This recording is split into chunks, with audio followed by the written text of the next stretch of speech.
Vou começar mais esse 3 poemas com Walt Whitman. Depois vou engatar em Gonçalo Tavares, em Alessandro Padim.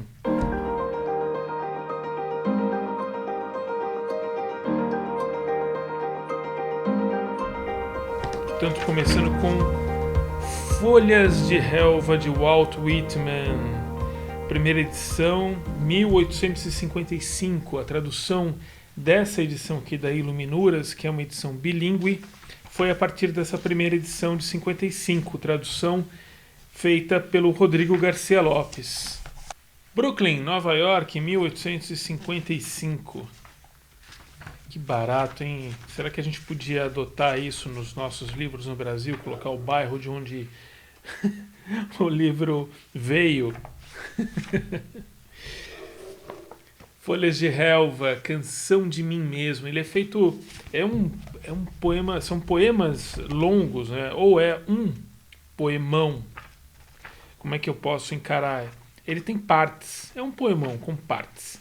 São todos folhas de relva, mas tem subtítulos, vamos dizer. Canção de Mim Mesmo, Canção às Ocupações, Pensar no Tempo, Os Adormecidos. São vários, é um livraço. E é um livro que influenciou muita gente. Inclusive, uma das influências mais famosas, admitidas, pelo Fernando Pessoa. Mas acredito que influenciou a poesia modernista, né? De uma forma geral e além. Ele se solta aqui, né? I celebrate myself and what I assume you shall assume, for every atom belonging to me as good belongs to you. Aí em português, na tradução do Rodrigo Garcia Lopes, ficou: eu celebro a mim mesmo, e o que eu assumo você vai assumir, pois cada átomo que pertence a mim pertence a você. Eu acho muito curioso que em 1855 ele estivesse falando isso, e não muito longe dali, por exemplo, um pensador como o Gabriel Tarde, francês, ligado à sociologia, às raízes da sociologia, estivesse nessa mesma frequência, sabe?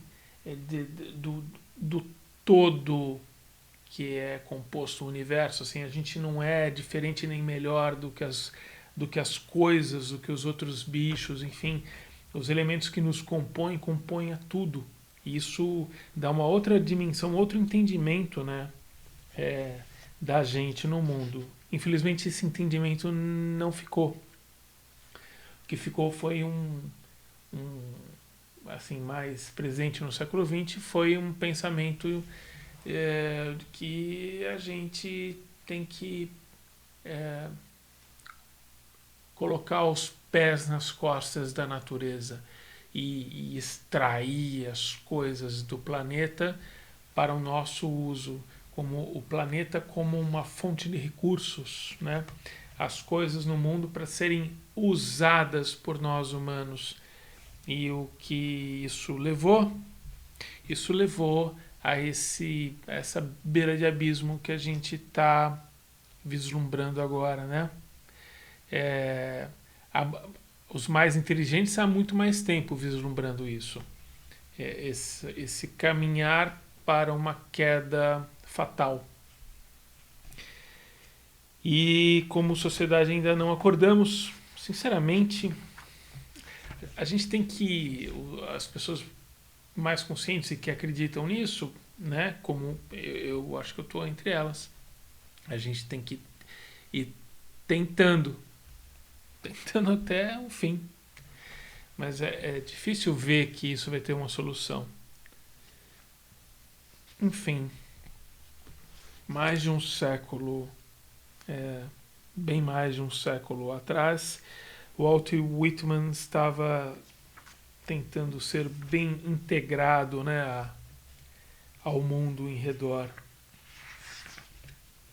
O aroma das folhas verdes e das folhas secas, da praia e das rochas marinhas de cores escuras e do feno na tulha, o som das palavras bafejadas por minha voz, palavras disparadas nos redemoinhos do vento, uns beijos de leve, alguns agarros, o afago dos braços. É, é, é, uma, é um poema que desbunda. É um poema que nos deixa leves, né? Que vai para essa chave cada vez mais distante no nosso dia a dia de aproveitar o momento, a textura das coisas do mundo natural, enfim. Fique este dia e esta noite comigo e você vai possuir a origem de todos os poemas, vai possuir o que há de bom da terra e do sol. Sobraram milhões de sóis, nada de pegar coisas de segunda ou terceira mão, nem de ver através dos olhos dos mortos, nem de se alimentar dos espectros nos livros, e nada de olhar através dos meus olhos, nem de pegar coisas de mim. Você vai escutar todos os lados e filtrá-los a partir de seu eu. Ouvi o que os falastrões falavam, a fala do começo e do fim, mas não estou falando nem de fim, nem de começo. Nunca existiu mais princípio do que este agora, nem mais juventude nem velhice do que esta agora, nem vai existir mais perfeição do que já existe agora, nem mais céu ou inferno do que existe agora. Olha que curioso chegar nesse trecho justamente depois de ter falado do fim, falado do precipício, falado da catástrofe. Poesia é autoajuda? Poesia é carregadora de mensagens? Não por sua missão principal, mas acaba sendo. A gente, quando lê, acaba fazendo relações e às vezes transporta algumas coisas como lições para si, e daí sim flerta com a autoajuda, com o que a gente quer, né? Com o que a gente deseja ouvir, com o que a gente deseja dar de mensagem a si próprio. Não é um problema isso. É só entender que não é o ponto de partida. Assim, se você parte, vai escrever um poema e a sua missão é dar uma mensagem e é querer dar lição de vida e tal, é grande a chance de não conseguir não a comunicação. A comunicação consegue, né, comunicar a ideia, mas a chance é grande de não conseguir o poema potente. Aqui, ele não partiu do dar a lição, pelo menos é o que o texto me fala, né, o que eu consigo aprender dele. O Whitman parte da construção desse eu lírico que é integrado, que está buscando uma leveza, que está buscando esse vivenciar o dia a dia e tal. Vamos ver no inglês aqui como é que ficou esse mesmo trecho, né? É tão legal uma edição bilíngue. There was never any more inception than there is now. Então, o Rodrigo conseguiu mimetizar o que essa estrofe tinha de importante, que era a repetição, né? Then there is now, do que já existe agora. Até em português ficou mais sonoro.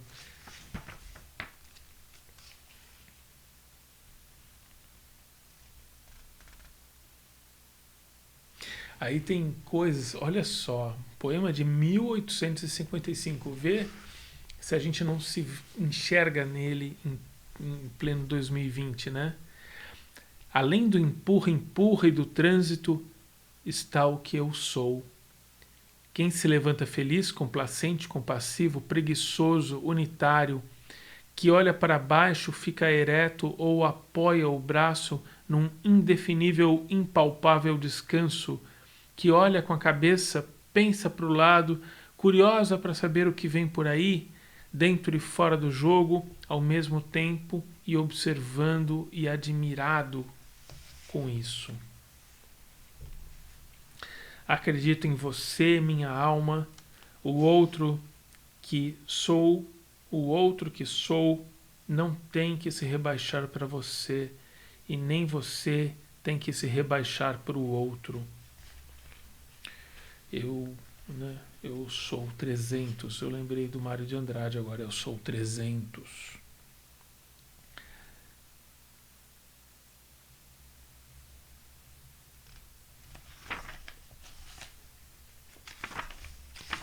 Tem vários e vários trechos significativos ao longo de todo o poema. Ele está todo rabiscado aqui. Ele traz as reflexões, né? É uma conversa longa, mas que busca o ritmo da poesia, né? Do literário, né? Viva todos os...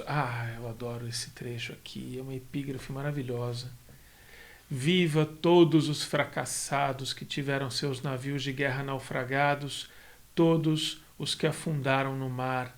Viva os generais que perderam combates, todos os heróis vencidos, os inumeráveis heróis desconhecidos que se equivalem ao mais conhecido dos heróis.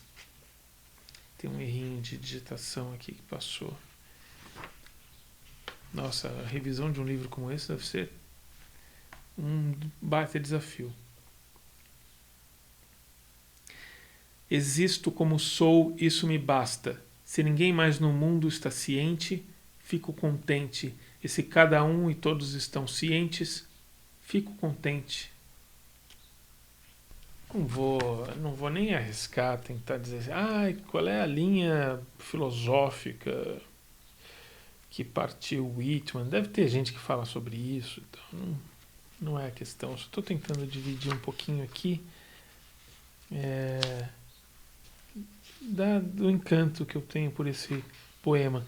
Tem sim um pós-fácil escrito pelo próprio Rodrigo Garcia Lopes, né, o tradutor, e que é muito revelador também, ilumina muitas questões, né? Ele diz aqui, como discípulo da filosofia transcendentalista do Emerson. Então, tá vendo? Whitman acreditava que a individualidade de cada pessoa era um fragmento completo do eu universal. Ao celebrar seu eu, o poeta colocava-se em pé de igualdade com o leitor. 1855, a gente tem que... não tem que, mas é um exercício bacana tentar se transportar um pouquinho. Que mundo é esse? Né? Ele está nos Estados Unidos, um país bastante cru, né? Bastante selvagem ainda, né? Mas um mundo engatando já na segunda revolução industrial, a filosofia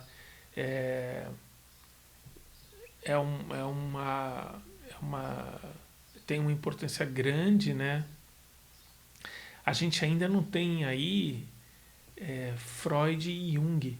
A gente não tem aqui ainda nem A Origem das Espécies do Darwin, que viria a ser publicada em 1859. Cara, é um mundo então ainda assim, sem evolução das espécies, né? Essa dimensão que muda muito o nosso modo de pensar, ainda sem Freud. Então é um mundo bem diferente do que a gente tem acesso hoje, apesar de muita gente viver nessa chave ainda sem evolução e sem psicologia. Como se estivesse no feudalismo, na Idade Média. Vamos mudar de conversa aqui.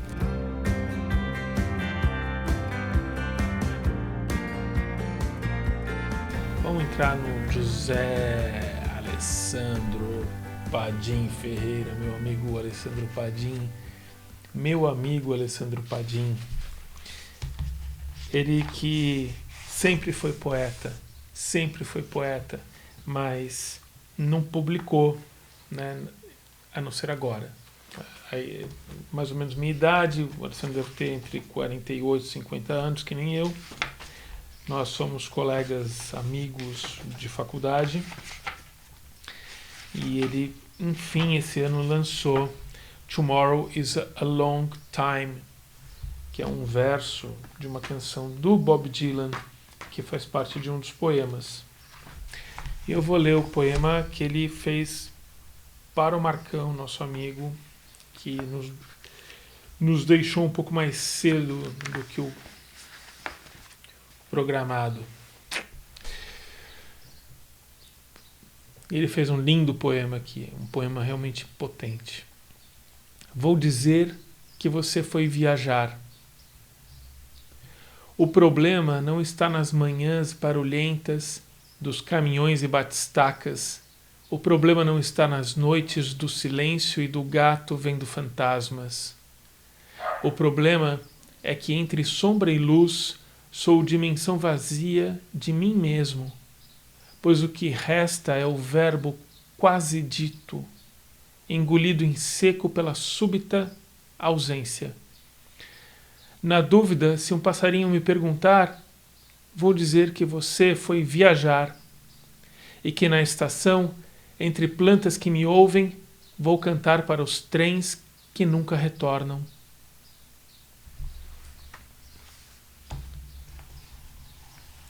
O Alessandro, ele escreve tanto com métrica e rima, quanto em versos brancos e livres. Ele vai para onde o poema solicitar a ele. Quando ele sente o que ele precisa dizer, o que ele quer fazer naquele momento, ele se escuta e daí faz o poema. É a percepção que eu tenho. Aqui tem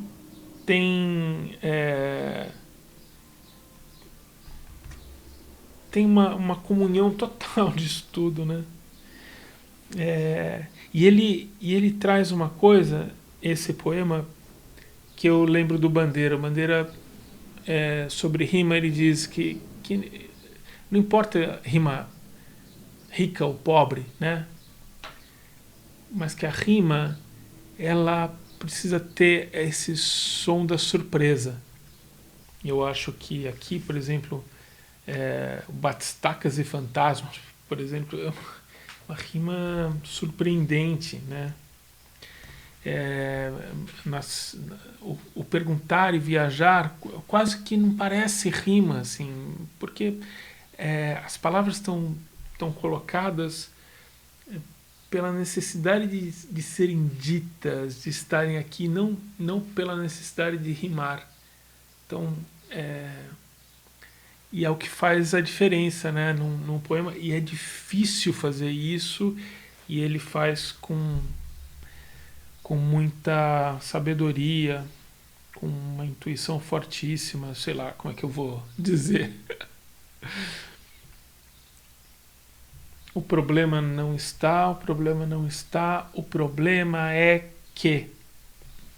Então, na segunda estrofe de 4 versos, são 3 de 4 versos, vem essa resposta no meio do poema, né?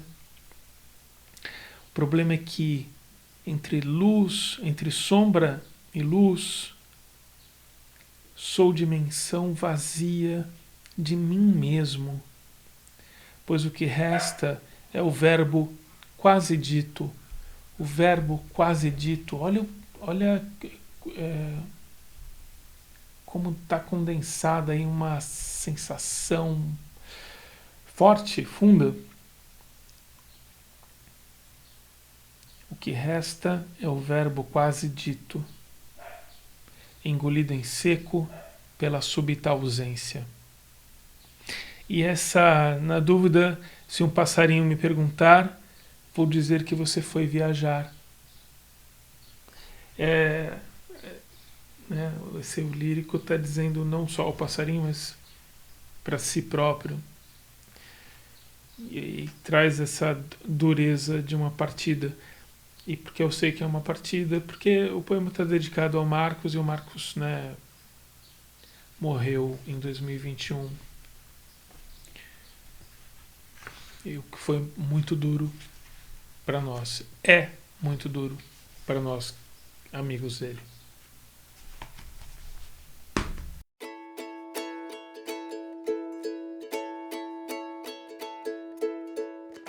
Poema 3 do 3 poemas. Gonçalo Tavares, esse livro é o 1, publicado pela Bertrand Brasil, edição caprichada, bacana. Pelo que eu entendi, são vários livros dentro, né? Livro dos Ossos, mas eu não sei como é que ele foi publicado em Portugal. Aqui saiu em 2005. Eu tenho também vários poemas marcados aqui, são poemas curtos em sua maioria, e uma característica do Gonçalo Tavares de ter muita reflexão aparente assim nos versos que ele faz, né? Por exemplo, em Claridade. Eu ia ler os braços, mas eu sempre leio os braços, eu vou ler Claridade dessa vez. Não é por atirares luz ao mundo que o mundo se ilumina. É por não atirares luz ao mundo que o mundo se ilumina. A claridade, o que fica de certos movimentos secretos. O que fica de certos movimentos secretos. Depois de muito tempo sem perceber, vês. Gonçalo Tavares, poeta a partir de Portugal, ganhador de inúmeros prêmios, um dos autores mais celebrados de nosso tempo em língua portuguesa. Terminar de um modo meio maluco. Comecei falando do Whitman e falei do Gabriel Tarde, né, um pensador, sociólogo francês do final do século XIX, comecinho mesmo do XX, mas é um homem do século XIX, não tem dúvida. Tem um livro dele que chama Monadologia e Sociologia, que o Tarde, ele é um sociólogo que vem sendo resgatado, vamos dizer assim, por pensadores mais contemporâneos. Ele, como Deleuze, enfim, e o Bruno Latour, né? Ele escreveu Monadologia e Sociologia, que foi publicado em 1895. E em grande parte assim, é um livro que tem poesia. É aquela coisa que a gente estava falando, né? Desse entendimento que é tudo uma coisa só, matéria, espírito, o átomo que me forma essa pedra. A soma de diferenças infinitamente pequenas. Ele fala isso, né? Que é tudo que é na diferença que as coisas se dão, não na confluência. A confluência é a adição das diferenças, né? Se tudo parte do infinitesimal, é porque um elemento único, tem a iniciativa de uma mudança qualquer, movimento, evolução vital, transformação mental ou social. A crença e o desejo desempenham no eu, com relação às sensações, precisamente o papel exterior do espaço e do tempo com relação aos elementos materiais. Fala de crença e desejo, tanto dos elementos infinitesimais, como ele chama, né? Até nós. Então ele une o que é universal e o que é essencialmente humano, numa lei só, vamos dizer. É uma busca corajosa, ambiciosa e, ao meu ver, muito bem sucedida. Eu não consegui apreender. Eu li já esse texto umas 2 ou 3 vezes. 2 vezes com certeza com atenção, rabiscando e tal. Eu não entendo ele todo ainda. Mas o que eu apreendo dele é fascinante. Aqui está um trecho que eu acho muito interessante. Um fato histórico é mais simples e mais claro que qualquer estado de espírito de um de seus atores. E aqui, na página 97, algo que eu tirei para minha dissertação de mestrado, em epígrafe. Existir é diferir. Na verdade, a diferença é, em certo sentido, o lado substancial das coisas, o que elas têm ao mesmo tempo de mais próprio e de mais comum. É preciso partir daí e evitar explicar esse fato ao qual tudo retorna, inclusive a identidade da qual falsamente se parte, pois a identidade é apenas um mínimo e, portanto, apenas uma espécie e uma espécie infinitamente rara de diferença, assim como o repouso é apenas um caso do movimento e o círculo uma variedade singular da elipse. Isso também não é poesia, não?